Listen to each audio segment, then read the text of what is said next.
बस सही कह रहा हूँ, ये स्टॉक मार्केट ना बकवास जगह है। यहाँ ना बिना सर पैर के कुछ भी हो रहा है और हम जैसे मासूम रिटेलर्स फंस जाते हैं। कम अकली को लोग अक्सर मासूमियत का नाम दे देते हैं। हैं?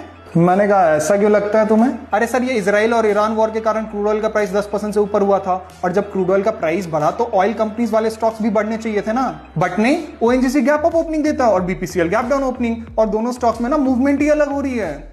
वो इसीलिए क्योंकि क्रूड ऑयल के प्राइस का इम्पैक्ट दोनों स्टॉक्स पे अलग अलग पड़ता है। हैं? पर दोनों ही तो ऑयल कंपनीज है ना। देखो, ऑयल कंपनीज में दो तरह की कंपनियां होती है। पहला होता है अपस्ट्रीम कंपनीज, मतलब एक्सप्लोरेशन एंड प्रोडक्शन कंपनीज, जो ड्रिल एंड एक्सट्रैक्ट करती है crude oil and natural gases को। और वो कौन कौन से? जैसे ओएनजीसी, ऑयल इंडिया, जिनका core business he production of crude oil है। अच्छा, तो अगर क्रूड ऑयल महंगा हुआ तो इन कंपनीज की रेवेन्यू एंड प्रॉफिट भी हाई हो जाएगी, मतलब पॉजिटिव इंपैक्ट। एग्जैक्टली। और दूसरा होता है डाउनस्ट्रीम, मतलब ऑयल मार्केटिंग कंपनीज, जो क्रूड ऑयल को refined product like LPG, petrol, diesel में कन्वर्ट करके सेल करती है। जैसे बीपीसीएल।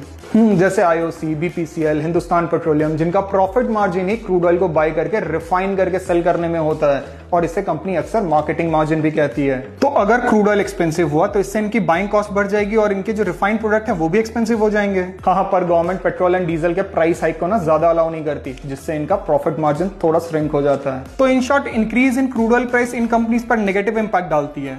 पर ये तभी होता है जब क्रूड प्राइस लॉन्ग टर्म या सडन में बड़े चेंजेस करती है। शॉर्ट टर्म चेंजेस ज्यादा इंपैक्ट नहीं करती। अच्छा, समझा। पर क्रूड ऑयल का इंपैक्ट बस इन दोनों टाइप्स की कंपनीज पर होता है कि और भी कोई सेक्टर है जिस पर इंपैक्ट पड़ता है? हाँ, करती है ना। पहला है पेंट्स एंड केमिकल्स, जिनका क्रूड रॉ मटेरियल होता है लाइक पेट्रोकेमिकल सॉल्वेंट्स, मतलब Asian paint, Berger and Pidilite. फिर आता है एफएमसीजी एंड लॉजिस्टिक, जिसका ट्रांसपोर्टेशन कॉस्ट इंक्रीज हो जाता है क्रूड प्राइस इंक्रीज होने से। HUL, Dabur and Delhivery. फिर आता है ऑटो कंपनीज एंड एविएशन, जिनका फ्यूल कॉस्ट इंपैक्ट करता है। फिर टायर कंपनीज, जिनका synthetic rubber as a crude derivatives होता है। तो ये सारे सेक्टर्स इंपैक्ट करती है क्रूड ऑयल के प्राइस से। हाँ, पर क्रूड ऑयल का इंपैक्ट इन सेक्टर्स का बस एक कंपोनेंट है जो अफेक्ट करती है। मतलब जब क्रूड ऑयल का प्राइस लॉन्ग टर्म के लिए अफेक्टेड रहा तभी इन सेक्टर्स पर इंपैक्ट दिखेगा। और ये जो वॉर के कारण सडन बड़े चेंजेस आए थे ऑयल की प्राइस में, उसका क्या?